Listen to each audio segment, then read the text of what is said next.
আমরা সাধারণ চোরদের দেখেছি যে তারা ব্যাংক থেকে টাকা পয়সা বা স্বর্ণ লুট করে থাকে, কিন্তু আজ এই মুভিতে এমন কিছু টপ লেভেল চোরদের কথা বলবো যারা উড়ন্ত প্লেন থেকে একদম দুরন্ত গতিতে 3000 কেজি গোল্ড চুরি করে নেয়। ব্যাপারটা অসম্ভব মনে হলেও এই গ্রুপটা তা কিভাবে সম্ভব করলো তা জানাতেই হাজির হয়ে গেলাম লিফট মুভির এক্সপ্লেনেশন নিয়ে। আজকের এই মুভির লাস্টের টুইস্ট তো লিটারালি মানি হাইস্টকেও টেক্কা দেবে। তো চলো আর পেঁচাল না বাড়িয়ে শুরু করা যাক আজকের মুভি এক্সপ্লেনেশন। মুভির শুরুতে আমরা ইতালির ভেনিসের একটা অকশন হাউসের দৃশ্য দেখতে পাই। এই হাউসে বেশ কিছু মূল্যবান আর্ট সেল করা হচ্ছিল। অকশনের মাঝপথে সেখানে এসে হাজির হয় সাইরাস নামের এক ব্যক্তি। সাধারণ মানুষের বেঁচে থাকা এই সাইরাস কিন্তু একেবারে মামুলি আদমি নয়। সে এই পৃথিবীর সবচেয়ে বড় আর্ট থিফদের একজন, অর্থাৎ বিভিন্ন আর্ট গ্যালারি থেকে আর্ট চুরি করাই হলো তার পেশা। আজ এই প্রোগ্রামেও ঠিক সে এই উদ্দেশ্যে এসেছে। তবে এই মিশনে সে একা নয়, তার সাথে আছে এক এক্সপার্ট টিম। এই টিমের মেম্বাররা প্রত্যেকে চুরি বিদ্যায় কোনো না কোনো ক্ষেত্রে এক্সপার্ট। যেমন তার টিম মেম্বার ক্যামেলিয়া যে কোনো ধরনের যানবাহন ড্রাইভ করতে সক্ষম, এমনকি সে প্লেন পর্যন্ত চালাতে পারে। এছাড়াও আরো রয়েছে হ্যাকার মিসুন, লকার খোলা এক্সপার্ট ম্যাগনাস এবং ইঞ্জিনিয়ার লোক। তারা সবাই মিলে এই অকশনে একটা বড়সড় দাও মারতে চলেছে। এদিকে ভেনিসের এই অকশনটা লন্ডনেও লাইভ কনফারেন্সের সাথে কানেক্টেড ছিল, সেখান থেকেও কিছু লোক এই অকশনে অংশ নেয়। সাইরাস প্রথমে ভেনিসের সেই অকশনে একজন বিডার হিসেবে প্রবেশ করে। তার কিছুক্ষণ আগেই কিন্তু অকশনের একটা দামি পেন্টিং বিক্রি করা হয়, কিন্তু লন্ডনে রাখা এই পেন্টিংটাকে চুরি করতে গিয়েছিল তার টিমের দুই মেম্বার লুক আর ম্যাগনাস। পেন্টিং যে ভল্টে রাখা ছিল সেই ভল্টটাকে ম্যাগনাস খুব সহজেই খুলে ফেলে। এবার সেখান থেকে পেন্টিংটা বের করে সেটাকে সে রোল করে একটা কন্টেনারে ঢুকিয়ে নেয়। তারপর সে কন্টেনারটাকে পাশের নদীতে ফেলে দেয়। এই নদীতে বোট নিয়ে অপেক্ষা করছিল আর এক টিম মেম্বার লুক। সে রিমোট কন্ট্রোলের সাহায্যে কন্টেনারটিকে নিজের কাছে নিয়ে আসে। এভাবেই তারা প্রায় $12 মিলিয়ন ভ্যান গোর একটা পেন্টিং চুরি করে ফেলে। কিন্তু সবচেয়ে বড় খেলাটা দেখাতে চলেছে সাইরাস নিজে। ভেনিসের সেই অকশনে হঠাৎ হাজির হয় পৃথিবীর সবচেয়ে ফেমাস ডিজিটাল আর্টিস্ট N8।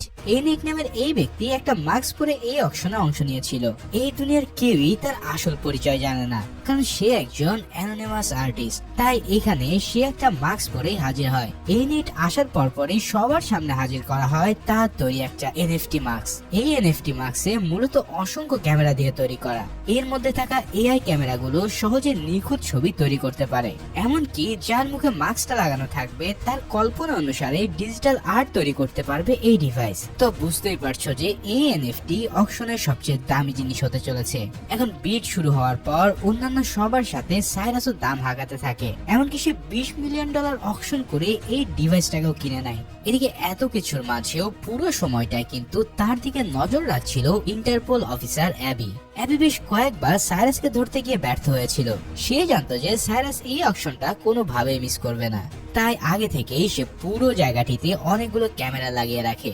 এই ক্যামেরাগুলো দিয়ে সে সাইরাসের উপর নজর রাখতে শুরু করে। তাকে NFT কিনতে দেখে সে বুঝে যায় যে সাইরাস মনে মনে কোন একটা মাস্টার প্ল্যান করছে। ঠিক তার অনুমানটাই সত্য প্রমাণ হয় যখন সাইরাসের টিম মেম্বার মিনসুর একটা বাটন প্রেস করে। তার এই বাটন প্রেস করার সাথে সাথেই ছোট্ট একটা বিস্ফোরণের মতো শব্দ হয়, যার ফলে পুরো অকশন হাউসের লাইটগুলো বারবার জ্বলতে নিভতে শুরু করে। হাউসের ভিতরে থাকা অনেক অতিথি ভয় পেয়ে সেখান থেকে বের হওয়া শুরু করে। অন্যদিকে মিসুন এসে N8 কে বলে, আসুন স্যার, আমরা আপনাকে নিরাপদ জায়গায় পৌঁছে দিচ্ছি। কিন্তু সাইরাস এসে বলে সে তো এইমাত্র $20 মিলিয়ন দিয়ে তার NFT মাস্কটা কিনলো, তাহলে এই ডিভাইসের এক্সেস কোডটাও তার এখনই লাগবে, কারণ এক্সেস কোড ছাড়া কেউই এই ডিভাইসটা চালাতে পারবে না। তো সাইরাস চালাকি করে কোড শেয়ার করার জন্য N8 কে নিজের ইয়টে আসতে বলে, কিন্তু তার কাছে আসলে কোনো ইয়ার্টে ছিল না। সে N8 কে নিয়ে একটা বোটে গিয়ে ওঠে আর এই বোটটা চালাতে শুরু করে তার টিমের এক্সপার্ট ড্রাইভার ক্যামেলিয়া।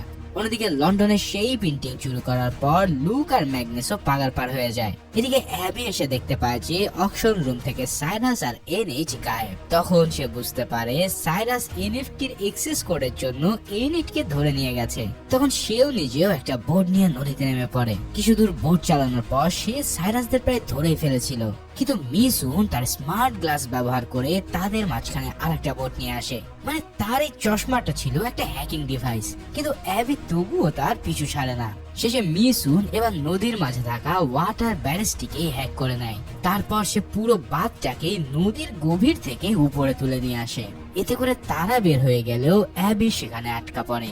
এভাবেই সাইরাস আরো একবার অ্যাবির হাত থেকে ফসকে যায়। এবার সাইরাস সত্যি সত্যি এনেটকে নিয়ে একটা ইয়টে ওঠে।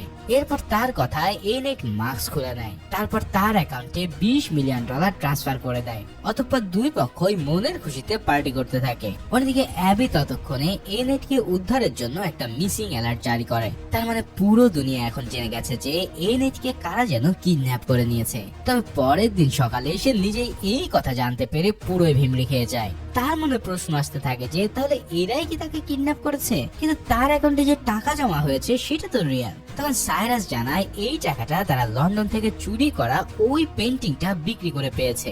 যদিও তারা এনেটকে কিডন্যাপ করেনি, কিন্তু মানুষের চোখে তারা ব্যাপারটাকে কিডন্যাপ হিসেবে সাজিয়ে রেখেছে। কারণ কোনো জিনিস চুরি হওয়ার পর তার দাম বেড়ে যায় অনেক গুণ। যেমন লিওনার্দো দা ভিঞ্চির বিখ্যাত মোনালিসা পেন্টিং এর দাম একসময় ছিল মাত্র $25,000, কিন্তু অনেক বছর আগে সেটা চুরি যাওয়ার পরে তার সুনাম ছড়িয়ে পড়ে। আর এখন এই পেন্টিং এর দাম $860 মিলিয়ন। সাইরাস এনএফটি দেখায় যে তার ফেক কিডন্যাপিং এর পর এখন সেই এনএফটির দাম গিয়ে ঠেকেছে $89 মিলিয়ন। তাই যদি তারা একে অপরকে সাহায্য করে তবে এনএফটি এখান থেকে আরো এক্সট্রা $27 মিলিয়ন পাবে, আর বাকিটা যাবে সাইরাস এবং তার সঙ্গীদের পকেটে। তো দুই পক্ষ খুশি থাকায় তারা মহা আনন্দে পার্টি করতে থাকে। এদিকে অ্যাবি সেই অকশন হাউসের ফুটেজ দেখে একটা ক্লু পায়। ডেন্টন নামের একজন যে ওই হাইস্টের সাথে জড়িত ছিল সেটা সে বুঝতে পারে। আর এই ডেন্টন কিন্তু সাইরাসেরই এক পুরাতন টিম মেম্বার। অ্যাবি এবার সরাসরি ডেন্টনের সামনে হাজির হয়। সে সবকিছু অস্বীকার করলেও অ্যাবি তাকে অ্যারেস্ট করে নিয়ে আসে, কিন্তু অ্যাবির বস হাক্সলি আবার মাঝপথে তাকে ডেকে পাঠায়। সে তাকে ইউরগেনসেন নামের এক বিলিয়নের কথা বলে। এই ইউরগেনসেন কিন্তু খুবই খতরনাক এক লোক। তার পেশা হলো পৃথিবীর বিভিন্ন জায়গায় নানা অ্যাক্সিডেন্ট ঘটিয়ে শেয়ার মার্কেটে ধস নামিয়ে দেওয়া। এভাবে সে স্টক ম্যানিপুলেশন করার সাহায্যে কোটি কোটি টাকা কামিয়ে নেয়। সোজা কথায় সে ব্রোকারদের কাছ থেকে শেয়ার ধারে নিয়ে বেশি দামে বাজারে বিক্রি করে, তারপর শেয়ারের দাম পড়ে গেলে কম দামে সেগুলোকে কিনে নিয়ে তা ব্রোকারকে ফেরত দেয়। এই ব্যাপারটাকে বলা হয় শর্ট সেলিং। যখন বিভিন্ন দুর্ঘটনার কারণে অনেক কোম্পানির শেয়ার ক্র্যাশ করে তখন এই শর্ট সেলাররাও যেন আকাশে চাঁদ হাতে পায়। আর এই লোকটাও ঠিক এমন এক পদ্ধতিতে আঙ্গুল ফুলে কলা গাছ হয়েছে। তবে এবার তো সে আস্ত একটা শহরকে লিটারালি বন্যায় ভাসিয়ে দিতে চলেছে। ইন্টারপোলের কাছে ইনফরমেশন আছে যে ইউরগেনসন লিবিয়াথন নামের এক হ্যাকার গ্রুপকে হায়ার করেছে এই কাজের জন্য। তাদের কাজ হবে ইউরোপের বিভিন্ন শহরের ওয়াটার সাপ্লাই গুলোকে ম্যালফাংশন করানো। এতে করে শহরে তীব্র বন্যা দেখা দেবে। তাতে লাখো লোক মারা গেলে ইউরগেনসনের কিছুই যায় আসে না, কারণ মাঝখান থেকে শেয়ারের দাম পড়ে যাওয়ায় সে শর্ট সেলিং করে $1 বিলিয়ন কামিয়ে নেবে। এখন সে যে হ্যাকার গ্রুপকে হায়ার করেছে তারা আবার অন্য পদ্ধতিতে পেমেন্ট চায়। তারা চায় যে ইউরগেনসন তাদেরকে ক্যাশের বদলে $500 মিলিয়ন গোল্ড দিক। আর সেও তাদের কথায় রাজি হয়ে লন্ডন থেকে সুইজারল্যান্ডে গোল্ড পাঠানোর প্রস্তুতি নেয়। এতটুকু বলার পরে অ্যাবি বোঝা যায় যে হেক্সলি আসলে কি বলতে চাইছে। সে বলতে চাইছে যদি এই গোল্ডগুলো হ্যাকারদের কাছে না পৌঁছায় তাহলে তারা ইউরগেনসনের ডিল ক্যান্সেল করে দেবে। এই গোল্ডগুলো সম্পূর্ণ লিগ্যাল হওয়ায় ইন্টারপোল সরাসরি কিছুই করতে পারবে না, কিন্তু যদি গোল্ড চুরি হয়ে যায় তবে এই ডিল ক্যান্সেল হয়ে যাবে। এখন হেক্সলি ঠিক কাকে দিয়ে চুরি করাতে চাইছে তা তো তোমরা নিশ্চয়ই ধরে ফেলেছো। হ্যাঁ, সে অ্যাবিকে ঠিক এর জন্যই ডেকেছে যাতে সাইরাসকে সে এই মিশনটা দেয়। অ্যাবি কিন্তু প্রথমে হেক্সলের কথায় রাজি হয় না, কিন্তু হাজারো মানুষের জীবন বাঁচানোর জন্য অবশেষে তাকে রাজি হতেই হয়। তো এবার সে সরাসরি সাইরাসের সামনে এসে হাজির হয়। সাইরাস কিন্তু তাকে দেখে মোটেও অবাক হয় না, কারণ এর আগেও অনেকবার অ্যাবি তার লোকেশন পেয়ে গিয়েছিল। এখানেই আমরা জানতে পারি যে তাদের মধ্যে একটা সময় ছোটখাটো রিলেশনশিপও ছিল, কিন্তু সেই সময় তারা কেউই কারো পরিচয় জানতো না। যখন অ্যাবি তাকে বলে লন্ডন থেকে যে পেন্টিং তারা চুরি করেছে তার প্রমাণ ইন্টারপোলের কাছে আছে, তাই যদি সাইরাস এই ডিলে রাজি না হয় তবে তার সাঙ্গপাঙ্গ সমেত তাকে জেলে যেতে হবে। আর যদি তারা কাজটা করে দেয় তবে তাদের নামে থাকা সমস্ত ক্রিমিনাল রেকর্ড ক্লিন করে দেওয়া হবে। সাইরাসও প্রথমে ইউরগেনসনের নাম শুনেই রাজি হতে চায়নি, কারণ এই লোকটা যে কতটা খতরনাক তা বাচ্চা বুড়োরাও জানে। তবে হাতে আর কোনো উপায় না থাকায় অবশেষে তাকে রাজি হতেই হয়। তবে সে শর্ত দেয় যে এই মিশনে অ্যাবিও যেন তার টিমের হয়ে কাজ করে। ইন্টারপোল যাতে কাজ শেষে বেঁকে না বসে তার জন্য মূলত এই ব্যবস্থা। তো সাইরাসের টিমও কিন্তু এই মিশনে প্রথমে যেতে রাজি হয়নি। সম্পূর্ণ ব্যাপারটাকে তারা ইন্টারপোলের একটা ট্র্যাপ ভাবতে থাকে। তবে অ্যাবি সবার ফিউচারের কথা বলে তাদের রাজি করায়। অতঃপর এই টিমে অ্যাবি আর ডেনচনও যোগ দেয়। এখন এই গোল্ড চুরি করার জন্য কিন্তু তাদেরকে প্রায় ইম্পসিবল একটা কাজ করতে হবে। ইউরগেনসন তার গোল্ড গুলোকে কোন একটা প্রাইভেট জেটের বদলে একটা প্যাসেঞ্জার প্লেনে করে পাঠাবে, যার ফলে এয়ারপোর্ট থেকে গোল্ড চুরি করার কোনো সুযোগই থাকছে না। যা করার তাদেরকে মাঝ আকাশে করতে হবে। সবাই এটা নিয়ে চিন্তায় থাকলেও সাইরাস কিন্তু বেশ চিল মুডে থাকে। তবে চিল করলে কি হবে, ইতিমধ্যে সে মাস্টার প্ল্যান নিয়ে ভাবতে শুরু করেছে। এদিকে পর্দায় এবার আমরা প্রথমবারের মতন ইউরগেনসনকে দেখতে পাই। সে যে কতটা খতরনাক তার একটা ছোট্ট নমুনা আমরা দেখতে পাই এক ফ্ল্যাশব্যাকে। তার সাথে পাঙ্গা নেওয়ার কারণে এক লোককে সে লিটারেলি কুকুরের খাবার হিসেবে সার্ভ করে। তার পক্ষ থেকে এই কাজ করে তার ডান হাত জোনাল। এদিকে পরের দিন সকালে অ্যাবি দেখেছে সাইরাস বেশ ফুরফুরা মেজাজে রয়েছে। তাদের মধ্যে আবারও পুরাতন সেই রোমান্টিক সময় নিয়ে কথা হয়। অ্যাবি জানায় তার ইন্টারপোলে জয়েন করার পিছনে আছে একটা ছোট্ট কাহিনী। ছোটবেলায় সে যে স্কুলে পড়তো তার মা ছিল সেই স্কুলেরই হেড টিচার, আর তাদের স্কুলে অনেক দামি একটা পেন্টিং ছিল। কিন্তু একদিন সেই পেন্টিংটা অফিস থেকে চুরি হয়ে যায়। এই ঘটনায় তার মা খুবই কষ্ট পেয়েছিল। সেদিন থেকেই সে আর্ট চোরদের ধরার জন্য মনে মনে একটা প্রতিজ্ঞা করে। আর বড় হয়ে তার ইন্টারপোলে যোগ দেওয়ার মেন কারণটাও হচ্ছে এটা। যাই হোক, তাদের কথাবার্তা শেষে সাইরাস এবার সবাইকে তার প্ল্যান বলতে শুরু করে। যেহেতু মাঝ আকাশে তাদেরকে কাজটা সারতে হবে, তাই এর জন্য লাগবে একটা প্রাইভেট জেট। এখন ঠিকঠাক সাইজের প্রাইভেট জেট খুঁজে পেতে তাদেরকে কিছুটা বেগ পেতে হয়। তবে শেষমেশ তারা একটা জেটকে সিলেক্ট করে। কিন্তু এই জেটের মালিক ছিল বিলিনিয়ার মোলসেন, আর তার কেনা পেন্টিংই কিন্তু তারা লন্ডন থেকে চুরি করেছিল। তো সাইরাস আর অ্যাবি এবার সরাসরি মোলসেনের সাথে দেখা করে। সাইরাস তাকে বলে যদি সে প্লেনটা ধার দেয় তাহলে তারা এই নেটকে দিয়ে তার জন্য একটা এনএফটি তৈরি করবে, আর সেই এনএফটির মূল্য হবে কয়েক মিলিয়ন ডলার। তো অনেক চিন্তা ভাবনা করে মেলসন তাদের কথায় রাজি হয়ে যায়। তার এই প্রাইভেট জেটটা কিন্তু বেশ দামি আর লাক্সারিয়াস ছিল। সে তাদের কাছে সব ফিচার গুলোকেও শো অফ করতে থাকে। এই প্লেনের নিচে একটা বড় এলইডি স্ক্রিনও ছিল, যাতে রিমোট দিয়ে বিভিন্ন মেসেজ ডিসপ্লে করা যেত। তো যাই হোক, প্রাইভেট জেটের ব্যবস্থা তো হয়েই গেল। এবার তাদেরকে পরবর্তী স্টেপ নিয়ে ভাবতে হবে। যেই প্লেন থেকে তারা গোল্ড চুরি করবে সেটা পৃথিবীর সবচেয়ে বড় প্যাসেঞ্জার বিমান এয়ারবাস 380। 4 ইঞ্জিনের এই বিশাল প্লেনের নিচে ছোট্ট আর একটা প্লেনকে উড়ানোটা একটা বড় চ্যালেঞ্জ। মানে এই প্ল্যানটা শুনতেই কেমন যেন ইম্পসিবল মনে হয়। তবে সাইরাসের পূর্ণ বিশ্বাস যে তারা এই কাজটা করতে পারবে। এই হাইস্টকে সফল করার জন্য সবাই মিলে বেশ জোরে সোরে প্রস্তুতি নিতে থাকে। সবকিছুরই 3D মডেল বানিয়ে তারা প্র্যাকটিসে শুরু করে দেয়। ক্যামেলিয়াও সিমুলেটরের মাধ্যমে প্লেন চালানোর প্র্যাকটিস করতে থাকে, কারণ জেট প্লেনটা তাকেই চালাতে হবে। ম্যাগনাসও লেজার দিয়ে ভল্ট কাটার প্র্যাকটিসে নেমে পড়ে। এখন যদি ক্যামেলিয়া এয়ারবাসের প্লেনটির নিচে পৌঁছে যায় তবে তার সামনে হাজির হবে আরেক বিপদ। দুনিয়ার কোনো এয়ার ট্রাফিক কন্ট্রোলই 1000 ফুটের মধ্যে দুইটা বিমানকে আসতে দেয় না। কাজে এত কাছাকাছি দুটা বিমানকে দেখে এটিসি পুরো ভিমড়ি খেয়ে যাবে, আর সাথে সাথে তারা প্লেনের পাইলটকে ব্যাপারটা জানিয়ে দেবে। ফলে সাইরাসের হাইস্ট প্ল্যানও মাঠে মারা যেতে পারে। তাই তারা আটলান্টিক মহাসাগরের কাছে খুব নির্জন একটা এরিয়ায় এই কাজ সারার সিদ্ধান্ত নেয়। তার উপর বাড়তি সতর্কতা হিসাবে মিসুন PSID নামের একটা ডিভাইস বানাতে শুরু করে। এই ডিভাইসের কাজ হবে প্লেনের সমস্ত রাডার সিগন্যালকে গায়েব করে দেওয়া। এতে করে অন্তত একটা প্লেনকে রাডারের চোখে অদৃশ্য রাখা যাবে। কিন্তু এরপরেও ধরা পড়ে যাওয়ার একটা চান্স তো থাকেই। যেই জায়গাটিকে তারা সিলেক্ট করেছে সেখান থেকে কেবল একটাই এটিসি কে কানেক্ট করা যায়, আর সেটার অবস্থান হলো বেলজিয়ামের ব্রাসেলস শহর। তো সেখানকার এয়ার কন্ট্রোলেও তাদের একজন লোক থাকা দরকার। সে পাইলটদের সাথে সর্বক্ষণিক যোগাযোগ রেখে এটা নিশ্চিত করবে যে তারা সবাই সেফ আছে। আর অ্যাবি এই কাজের জন্য একেবারে পারফেক্ট এক ব্যক্তিকে চিনত। হ্যারি নামে সেই ব্যক্তির সাথে তারা সরাসরি ব্রাসেলসে গিয়ে দেখা করে। অন্য সবার মতন সেও প্রথমে রাজি হতে চায়নি, কিন্তু সাইরাস তাকে $1 মিলিয়ন অফার করে বসলে সে পুরো লাফিয়ে রাজি হয়। তো এই টেনশন খতম হয়ে গেলেও তাদের সামনে হাজির হয় নতুন এক আপদ। কমিশনার হ্যাক্সলি হঠাৎ তাদের দুজনের সাথে দেখা করতে চায়। দেখা করার পর সে জানায় যে ইউরগেনসন তার কোম্পানির এক এমপ্লয়িকে উপরে পাঠিয়ে দিয়েছে। এই লোকটাই ইন্টারপোলের কাছে তার সমস্ত প্ল্যান ফাঁস করত। মানে বুঝতে পারছো, ইউরগেনসন কিন্তু একেবারেই কাঁচা খেলোয়াড় না। হ্যাক্সলি জানায় যে আর মাত্র 10 দিন পরে ইউরগেনসন তার গোলগুলোকে ট্রান্সফার করতে যাচ্ছে। তখন সাইরাস বলে মাত্র 10 দিন এই হাইস্টের প্রিপারেশন নেওয়ার জন্য এনাফ না। তখন হ্যাক্সলি তার পুরো টিমকে জেলের ভাত খাওয়ানোর হুমকি দেয়, আর সাইরাসও জবাব দেয় যে সে এসব কিছু কিছুকে কোনো কেয়ারই করে না। তবে শুধুমাত্র সাধারণ মানুষ আর অ্যাবির কথা ভেবে রিস্ক নিয়ে হলেও সে এই কাজটি করবে।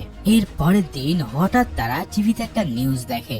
নিউজে বলা হয় স্পেনের রাজধানী মাদ্রিদের ওয়াটার সিস্টেম হ্যাক হয়ে গেছে, যার ফলে হ্যাকাররা আর্টিফিশিয়াল ভাবে বন্যা সৃষ্টি করে রাস্তাঘাট একবারে ভাসিয়ে দিয়েছে। আর তাতে ইতিমধ্যে 13 জন লোকও মারা যায়। আসলে এটা ছিল কেবলই একটা ডেমো যা হ্যাকার গ্রুপ ইউরগেনসনকে দেখাতে চেয়েছিল। সে জানতে চেয়েছিল যে লিভিয়াথান আসলে তার ডিমান্ড পূরণ করতে পারবে কিনা। তবে ডেমো দেখার পর তার সব সন্দেহ দূর হয়ে যায়। এদিকে এই সব কিছু দেখে সাইরাস ও তার টিমমেটদেরকে বলে, তোমরা সবাই আরেকবার ভেবে দেখো, এই পথটা কিন্তু আমাদের জন্য একটা মৃত্যু ফাঁদ হয়ে উঠতে পারে। সে একাই কিছু একটা করবে বলে সবাইকে জানায়, কিন্তু কেউই তাকে একা ছেড়ে দিতে চায় না। তাছাড়া সাধারণ মানুষের জীবন বাঁচানোর জন্য তারা এই কাজটা করবেই। তো ফাইনালি সবাই মিলে আবারও পূর্ণ উদ্যমে প্রিপারেশন নিতে থাকে। সাইরাস লুককে তাদের এনএফটি ডিভাইসটি সব ক্যামেরা খুলে প্লেনের বিভিন্ন জায়গায় লাগাতে বলে, কারণ এই ক্যামেরাগুলোর সাহায্যে প্লেনের বাইরে সবকিছু খুব ভালোভাবে দেখা যাবে, যা বিশাল সেই প্লেনের নিচে পারফেক্ট ভাবে জেট প্লেনটাকে লক করার জন্য কাজে আসবে। পাশাপাশি প্লেনটিকে অদৃশ্য রাখার জন্য হলেও অনেকগুলো মেটাল প্লেটও লাগাতে হবে। তো লুক কথা মতোই তার কাজ শুরু করে দেয়। ইতিমধ্যে মিস ইউনো তার পিএসআইডি ডিভাইসটা বানিয়ে ফেলে, কিন্তু এই ডিভাইস আবার লিটারালি একটা বোমের মতোই দেখতে। অ্যাবির কথায় সেটাকে আলাদা আলাদা পার্ট করে সবাইকে দিয়ে দেওয়া হয়। এই পার্টগুলোকে তারা প্লেনের ভিতরে আবারও অ্যাসেম্বল করবে, যাতে রেডিও সিগন্যাল জ্যাম করা যায়। এভাবে সবকিছু ঠিকঠাক হয়ে যাওয়ার পর তারা হাইস্টের জন্য রেডি হয়। প্ল্যান মোতাবেক শুধুমাত্র ক্যামেলিয়া বাদে বাকি সবাই এয়ারবাসের প্লেনের টিকিটও কেটে নেয়, কারণ জেট প্লেনটাকে শুধুমাত্র ক্যামেলিয়ায় প্লেনের নিচে নিয়ে আসবে।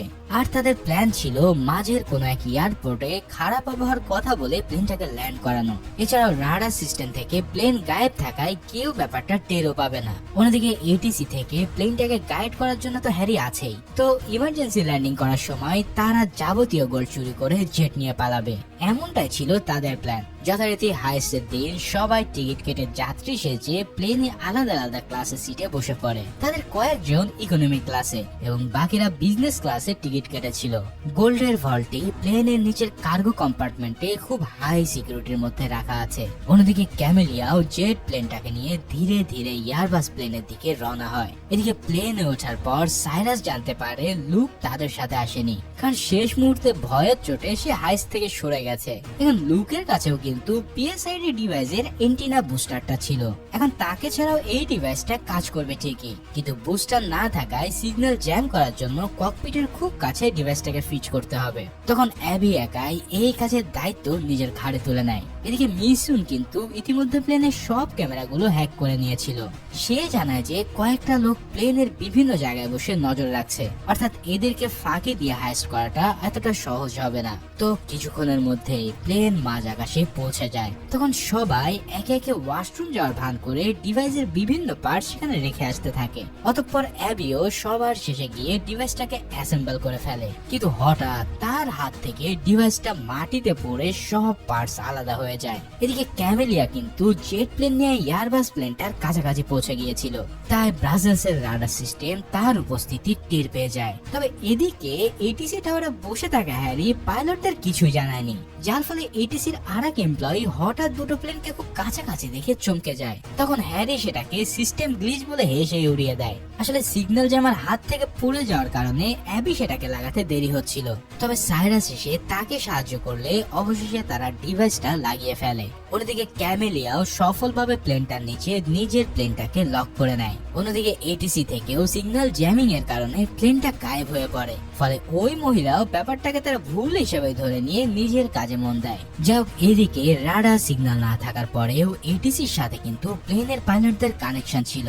সেখান থেকে হ্যারি তাদেরকে জানায় জুরিক এয়ারপোর্ট এখন ল্যান্ডিং করার জন্য উপযুক্ত নয়, কারণ সেখানের আকাশের আবহাওয়া হঠাৎই খারাপ হয়ে গেছে। তাই প্ল্যান অনুসারে হ্যারি তাদের কাছের একটা ছোট্ট এয়ারপোর্টে ল্যান্ড করার আদেশ দেয়, আর পাইলটও তার কথা মেনে নিয়ে প্ল্যানটিকে ডাইভার্ট করে ফেলে। এদিকে সাইরাসের কথায় ক্যামেলিয়াও জেট নিয়ে প্লেনের নিচ থেকে সরে যায়। অন্যদিকে প্লেনের ভিতরে সাইরাস সবাইকে সিগন্যাল দেয় যে এখনই তাদের হাইস্ট করার সময়। তার কথায় ডেটন অসুস্থ হওয়ার ভান করে এয়ার হোস্টেসকে কাছে ডেকে নেয়। এই ফাঁকে তখনই সে একটা গ্যাসের ক্যানিস্টার ম্যাগনাসের হাতে তুলে দেয়। এই ক্যানিস্টারের সাহায্যে লেজার তৈরি করে ভল্ট কাটা হবে। তো ম্যাগনাস তার কাজ সারতে খুব সাবধানের সাথে কার্গো কম্পার্টমেন্টে ঢুকে পড়ে। অন্যদিকে মিসুনো প্লেনের ওয়াইফাই অফ করে দেয়। এর মধ্যে পাইলটরা হঠাৎ অ্যানাউন্স করে যে খারাপ আবহাওয়ার জন্য তারা কাছের একটা এয়ারপোর্টে ল্যান্ড করতে যাচ্ছে। এই কথা শুনে ডোনাল্ড সহ ইউরগেনাসের লোকজনরা যেন কাজ হারা দিয়ে ওঠে। এরপর তারা ব্রিফকেস বের করে পিস্তল অ্যাসেম্বল করতে থাকে। তখনই সাইরাস বুঝতে পারে যে এবার হয়তো হাইস্ট হয়ে যাওয়ার ব্যাপারটা এরা টের পেয়ে গেছে। কিন্তু যদি এখনই তারা কার্গো কম্পার্টমেন্টে ঢুকে পড়ে তাহলে ম্যাগনাস তার কাজ সারতে পারবে না। এদিকে ইউরগেনসনের ডান হাত ডোনাল্ড সরাসরি পিস্তল হাতে ককপিটের দিকে এগিয়ে যায়। অর্থাৎ তারা প্লেনটাকে হাইজ্যাক করে সুইজারল্যান্ডের দিকে নিয়ে যেতে চাইছিল। আর ডোনাল্ডও এক এয়ার হোস্টেসকে জিম্মি করে ককপিটে ঢুকতে চায়। ব্যাস, সাইরাসও তার উপরে হামলা করার একটা অজুহাত পেয়ে বসে, যার ফলে সে আর অ্যাবি মিলে এয়ার হোস্টেসকে বাঁচানোর নাম করে ডোনাল্ডের উপর ঝাঁপিয়ে পড়ে। তখন তাদের সাথে ইউরগেনসনের লোকদের শুরু হয় এক তীব্র ফাইট। এই ফাইটে উভয় পক্ষে একে অপরকে সমানভাবে টেক্কা দিতে থাকে। ফাইটের এক পর্যায়ে সাইরাস টেলিফোনের তার দিয়ে ডোনাল্ডকে শ্বাসরোধ করতে যায়, কিন্তু ডোনাল্ড উল্টো সেই তার দিয়ে তার গলা পেঁচিয়ে ধরে। তবে অ্যাবি এসে তার উপরে হামলে পড়লে সে সাইরাসকে ধাক্কা দেয়, আর সাইরাস তখন একটা ট্রলির উপরে গিয়ে পড়ে। তারপর ওই ট্রলির সাথে সেই সিঁড়ি দিয়ে নিচে নামতে থাকে। এভাবে দুই দলের মধ্যে বেশ কিছুক্ষণ ধরে হাতাহাতি চলে। শেষমেশ সাইরাস কাঁচের দরজার উপরে ডোনাল্ডের মাথা ঠুকে দিয়ে তাকে অজ্ঞান করে ফেলে। এভাবেই অ্যাবি আর সে মিলে দুই তিনজনকে ধরাশায়ী করে। এদিকে ম্যাগনাস কিন্তু ততক্ষণে লেজার ব্যবহার করে ভল্ট কেটে ফেলেছে। এবার অ্যাবি আর সাইরাস কার্গো কম্পার্টমেন্টের দিকে যেতে থাকে, কিন্তু ঠিক তখনই তাদের সামনে এসে দাঁড়ায় কর্ম্যাক নামের ইউরগেনসনের আর এক লোক। অন্যদিকে প্লেন ততক্ষণে সেই এয়ারপোর্টে পৌঁছে যায় যেখানে তাদেরকে ল্যান্ড করার কথা বলা হয়েছিল। এয়ারপোর্টের রানওয়ে দেখে পাইলটের মাথায় একদম আকাশ ভেঙে পড়ে, কারণ এই রানওয়ে তো পুরো বরফের চাদরে ঢাকা। এখন তাদের হাতে এই এয়ারপোর্টে ল্যান্ড করা ছাড়া আর কোনো উপায় নেই। তাই পাইলটরা বরফের মধ্যে প্লেনটাকে ল্যান্ড করাতে থাকে। মাটিতে নামার পর রানওয়ে পিচ্ছিল হওয়ার কারণে প্লেন বারবার পিছলে যাচ্ছিল। এছাড়াও দুই পাশে জমে থাকা বরফে প্লেনের উইংস গুলো ধাক্কা খেতে থাকে। তবে এত কিছুর পরেও প্লেনটা 180 ডিগ্রি ঘুরে গিয়ে ল্যান্ড করতে সক্ষম হয়। অন্যদিকে জেট প্লেনটা তুলনামূলকভাবে ছোট হওয়ায় ক্যামেলিয়া খুব সহজে সেটাকে ল্যান্ড করায়। এদিকে সাইরাস আর অ্যাবি ধরা পড়ার পর তাদেরকে নিয়ে কার্গো কম্পার্টমেন্টে যায় কর্ম্যাক। সেখানে থাকা ম্যাগনাসকেও তারা পাকড়াও করে ফেলে। এরপর হঠাৎ তাদের কাছে ইউরগেনসনের ফোন আসে। তখন তারা তাকে জানায় যে কিছু ছিচকে চোর তাদের গোল্ড চুরি করতে এসেছিল, কিন্তু এই সব কিছু এখন তাদের কন্ট্রোলে আছে এবং তাদের গোল্ডও সেফ রয়েছে। তখন ইউরগেনসন বলে, এই বেটাদের আমার কাছে নিয়ে আসো, আমি এদেরকে যথার্থ খাতিরদারি করার ব্যবস্থা করব। তখন তার লোকেরা সাইরাস, অ্যাবি এবং ক্যামেলিয়াকে জেট প্লেনে তুলে নেয়। গোল্ডগুলোকে তারা একই প্লেনে লোড করে ক্যামেলিয়াকে ইতালির উদ্দেশ্যে প্লেন চালাতে বলে। তারপর তারা সরাসরি ইউরগেনসনের বাড়ির উদ্দেশ্যে রওনা দেয়। এদিকে এই খবরটা হেক্সলির কাছে পৌঁছে গেলে সে প্লেনটাকে দ্রুত লোকেট করতে বলে, কিন্তু প্লেনের বাইরে মেটাল থাকার কারণে রাডার সিগন্যাল তখনও ধরা পড়ছিল না। তবে ক্যামেলিয়া হঠাৎ মারাত্মক এক আইডিয়া বের করে। সে প্লেনটাকে বারবার এদিক সেদিক দোলাতে থাকে, যার ফলে প্লেনের উপরে লাগানো প্লেটগুলো মুহূর্তের মধ্যে খুলে যেতে শুরু করে। ইউরগেনসনের লোকদের সে জানায় স্বর্ণের বারগুলোর ভারের কারণে এমনটা হচ্ছে। তারপর প্লটগুলো খুলে পড়ায় রাডার এবার প্লেনের সিগন্যাল ধরা পড়ে। আর হেক্সলিও এই খবর পাওয়ার সাথে সাথে ন্যাটোকে কন্ট্যাক্ট করতে বলে, কারণ সে যে কোনো মূল্যেই এই গোলগুলোকে ইউরগেনসনের হাতে পড়তে দেবে না। তাই প্লেনের ভিতরে অ্যাবি থাকা সত্ত্বেও ন্যাটোর সাহায্যে সেই প্লেনটাকে শুট ডাউন করার সিদ্ধান্ত নেওয়া হয়। এর জন্য সে তাদেরকে বলে যে এই প্লেনে কিছু টেররিস্ট আছে, আর তাদের কাছে ইনফরমেশন পেয়ে তৎক্ষণাৎ ন্যাটোর দুই ফাইটার জেটও রওনা দেয়। সেই প্লেনগুলো কাছাকাছি গিয়ে তারা পাইলটকে আইডেন্টিটি কনফার্ম করতে বলে, কিন্তু ইউরগেনসনের লোকেরা ক্যামেলিয়াকে কোনোভাবে কথা বলতে দেয় না। এদিকে এটিসি থেকে হ্যারি ন্যাটো অফিসারদেরকে জানায় যে এই প্লেনে সিভিলিয়ান রয়েছে। তখন সে অফিসার হেক্সলিকে কন্ট্যাক্ট করে, কিন্তু তবুও সে প্লেনটাকে শুট ডাউন করার সিদ্ধান্তে অটল থাকে। এবার তার কথায় ন্যাটো 66 সেকেন্ডের ওয়ার্নিং দিয়ে মিসাইল ফায়ার করার জন্য রেডি হয়, যার কারণে অবস্থা বেগতিক দেখে অ্যাবি আর সাইরাস ইউরগেনসনের লোকদের উপরে হামলে পড়ে। তখন তাদের মধ্যে আবারও এক ফাইটিং শুরু হয়। বেশ কিছুক্ষণ চলা এই ফাইটে অবশেষে প্লেনের দরজায় খুলে যায়। তখন সেই লোকগুলো প্লেন থেকে ছিটকে পড়তে থাকে। ততক্ষণে অ্যাবি রিমোট কন্ট্রোল নিয়ে প্লেনের এলইডি স্ক্রিনে লেখে যে এই প্লেনের সিভিলিয়ান আছে। তারপর অনেক কষ্টে তারা রিমোট দিয়ে দরজাটা বন্ধ করে, আর ক্যামেলিয়াও প্লেনটাকে মারাত্মক স্টাইলে পুরোই উল্টো অবস্থায় উড়াতে থাকে। এই মেসেজটাও তখন ন্যাটোর নজরে আসে, আর যার কারণে তারা প্লেনটাকে শুট না করে ফিরে যায়। কিন্তু ককপিটে তখনও ইউরগেনসনের আরেক ডান হাত কর্ম্যাক ছিল। সে ক্যামিলিয়াকে মারধর করে প্লেনটাকে ল্যান্ড করতে বলে। তখন ক্যামিলিয়া প্লেনটাকে নিয়ে তীব্র গতিতে এক নোজ ড্রাইভ দেয়। আচমকা এই ড্রাইভ দেওয়ার কারণে কর্ম্যাক ককপিটে বাড়ি খেয়ে অজ্ঞান হয়ে যায়, আর এই ড্রাইভ দিতে গিয়ে ক্যামিলিয়ার হাতটাও মচকে যায়। এবার অ্যাবি আর সাইরাস কোনোভাবে প্লেনটাকে কন্ট্রোল আনার চেষ্টা করতে থাকে, কিন্তু প্লেনের পাখায় একটা প্লেট আঘাত আনার ফলে প্লেন তার ব্যালেন্স হারিয়ে ফেলে, যার ফলে প্লেনটা খুব দ্রুত নিচের দিকে ক্র্যাশ হতে থাকে। এদিকে ইউরগেনসনের বাড়িতে তার সাথে দেখা করতে এসেছিল লিবিথিয়ান গ্রুপের হ্যাকার টিম। সে তাদেরকে কথা দেয় যে আর কিছুক্ষণের মধ্যেই তাদের সামনে গোল্ড এসে হাজির হবে, কিন্তু সেটা যে এভাবে আসবে তারা তা কল্পনায় ভাবতে পারেনি, কারণ জেট প্লেনটি লিটারেলি তার বাড়ির সামনে এসে ক্র্যাশ করে বসে। মানে এত কাহিনী করার পরেও শেষমেশ গোল্ডগুলো তার হাতে এসে পড়েছে। তবে প্লেন ক্র্যাশ করার পরেও সাইরাস এবং তার সঙ্গীরা বেঁচে যায়, কিন্তু ইউরগেনসন এবার পিস্তল হাতে তাদের দিকে এগিয়ে আসে। অন্যদিকে লিবিথিয়ানো যখন জানতে পারে যে ইন্টারপোল তাদের পিছনে লেগে গেছে, তখন তারা এই ডিল থেকে সরে যেতে চায়। তখন ইউরগেনসন তাদের লিডারকে সবার সামনে গুলি করে উপরে পাঠিয়ে দেয়। এরপর সে অ্যাবি আর সাইরাসকে জিজ্ঞেস করে তোমাদের মধ্যে ইন্টারপোল এজেন্টকে। এখানে অ্যাবি উত্তর দেওয়ার আগে সাইরাস জানায় সেই হলো ইন্টারপোল এজেন্ট। ইউরগেনসন তাকে তৎক্ষণাৎ খতম করতে যায়, কিন্তু ইতিমধ্যে হ্যাক্সলির নেতৃত্বে ইন্টারপোলের ফোর্স সেখানে এসে পড়ে। এবার তাদের সামনে ইউরগেনসন পুরো ইনোসেন্ট সাজার এক নাটক করতে থাকে।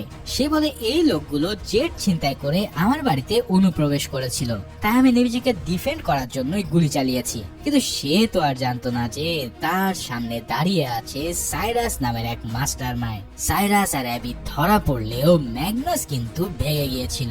অন্যদিকে মিসুন আর ডেন্টন তখনও সেই এয়ারবাসে ছিল।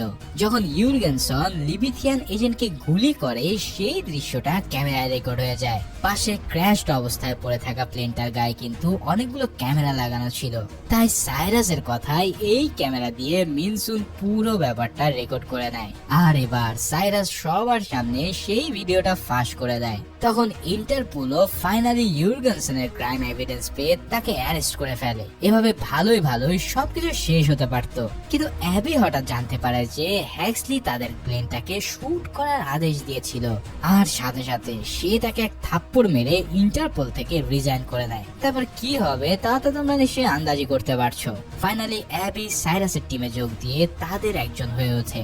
এর কয়েক সপ্তাহ পর সাইরাস হঠাৎ তাকে একটা সারপ্রাইজ দেয়।